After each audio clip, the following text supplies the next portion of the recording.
तालमेंडा पंचायत अंतर्गत देहरीपाली रास्ता कड़े चमारपड़ाठारे गोरु बलद को निर्मम भावे हत्या करुवा समय आज शनिवार पूर्वाह्न 10टार स्थानीय सरपंच प्रतिनिधि अश्विनी दास विशेष सूत्रु खबर पाई पहुंची मांस जबत करने सह 2 जण व्यक्ति को अटक रखी बजरंग दल कर्मी मानू जणाइथिले।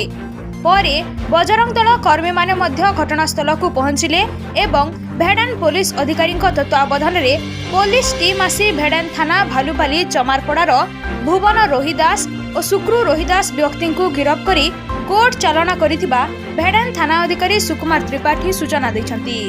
गोष्ठी शिक्षा कार्यालय अताबिराठारे ब्लॉक मासिक समीक्षा बैठक गोष्ठी शिक्षा अधिकारी सुश्री मिश्राणी कुंभारଙ୍କ अध्यक्षतार अनुष्ठित होइतिला।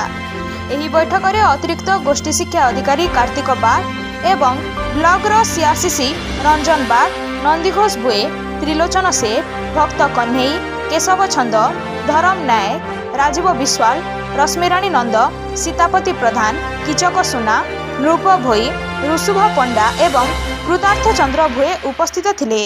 एही बैठक में मौलिक साक्षरता और संख्याज्ञान किट, शिक्षण सामग्री, शिक्षण अग्रगति ट्रैकिंग सह शैक्षिक कार्यक्रम यूडाइस प्लस संपर्क में सविशेष आलोचना होइथिला। आमर चैनल को जदि सब्सक्राइब करिनाहंती ताकु सब्सक्राइब, लाइक और शेयर करिनियंतु एवं बेल आइकन को दबाई दियंतु ताहेले अंचलर समस्या और गुरुत्वपूर्ण भिन्न भिन्न खबर आपण माने देखि परिबे।